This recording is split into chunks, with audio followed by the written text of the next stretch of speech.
I'd like to thank all the presenters, and I would like to invite Dr. Eickelman to provide a critical analysis of the presentations.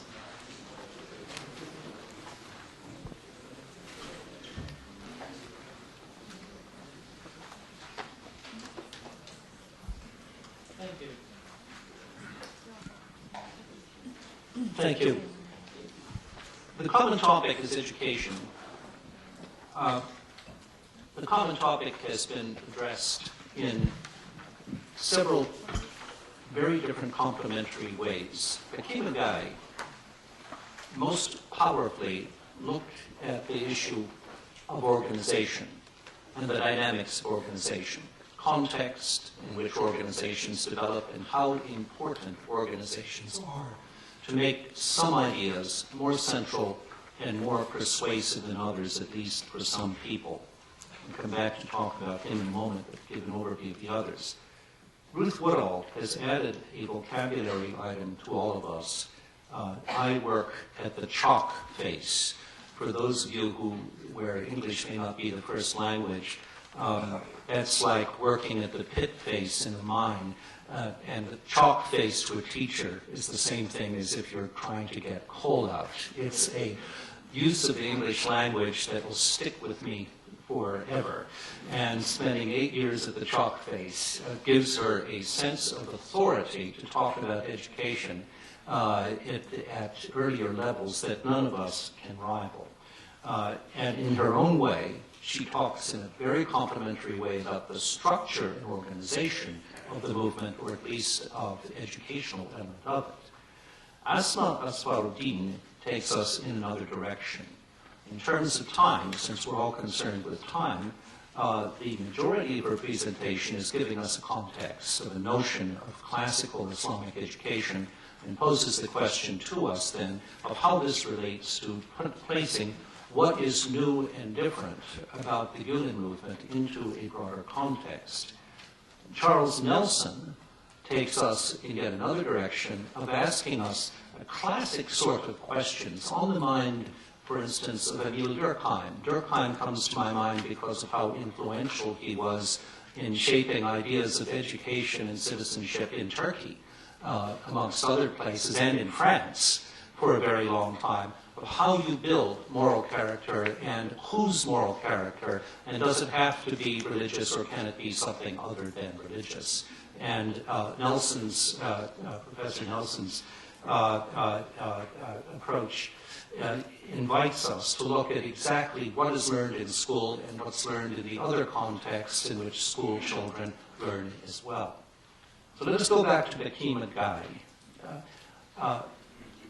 Eickelman promises us at the beginning to look at the inner organization of the movement, but he looks at it with several different dimensions. This is one of the cases where I, for one, was happy to see diagrams. I also know who his teacher was in Germany, and if he did not use a diagram, he would be expelled, I think, from the Reichmuth circle of the Reichmuth of pedagogical innovation and understanding networks.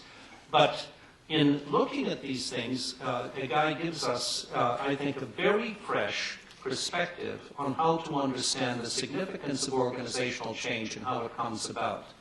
In looking at a religious movement, especially if one is a participant in it, it's easy to fall into hagiography, a sort of worship of the founder, who'd be very brilliant, as having very wisely thought always of doing the same thing, the right things at the right time. There's also an element of chance in everything, and sociologically, it's very useful to see the way in which conjunctures of things can work to advantage.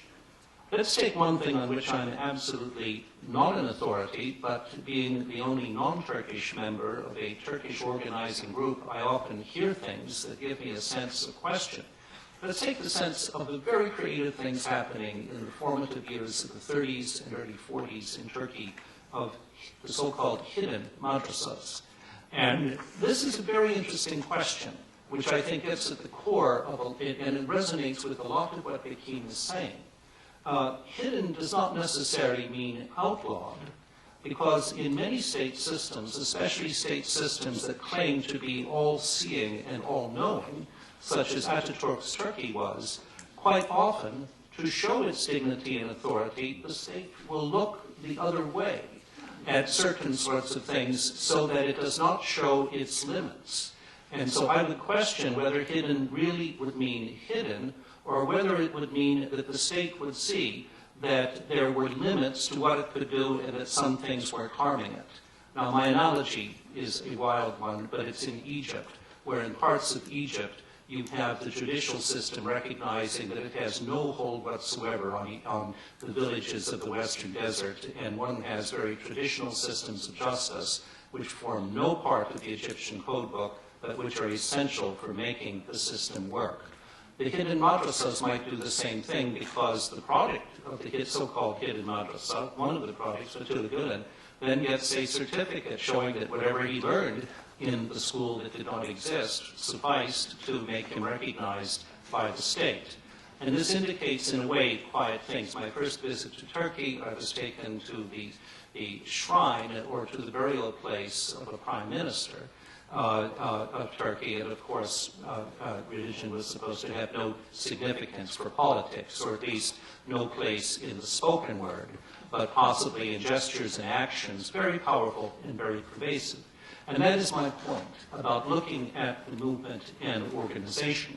And as Eickelman says very nicely, the key thing in what he's saying is looking at the shifting notions of Jamaat.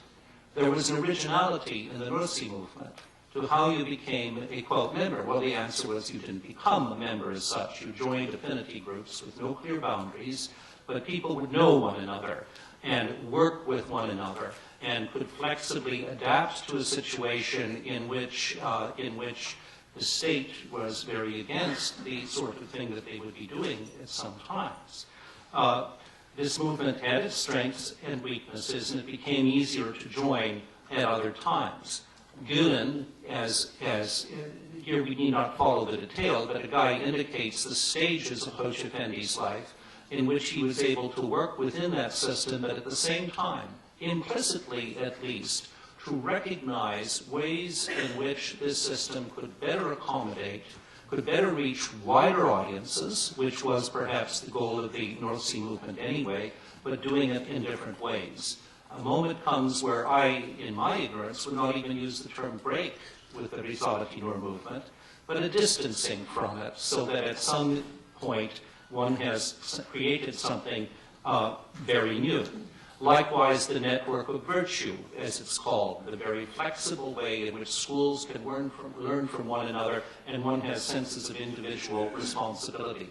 Without trapping us in the language of sociological newspeak, a guy has done a great service for us of explaining how this organizational system works without having to show a formal organization for it.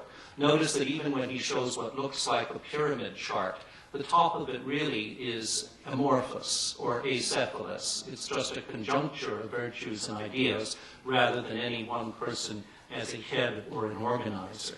And this flexibility enables one to do many things. And my final point in speaking of a guy would be to point out the fact that the language of the movement is open enough so that one is able to transcend the immediate situations of Turkey to go beyond Turkey and to resonate with other parts of the world.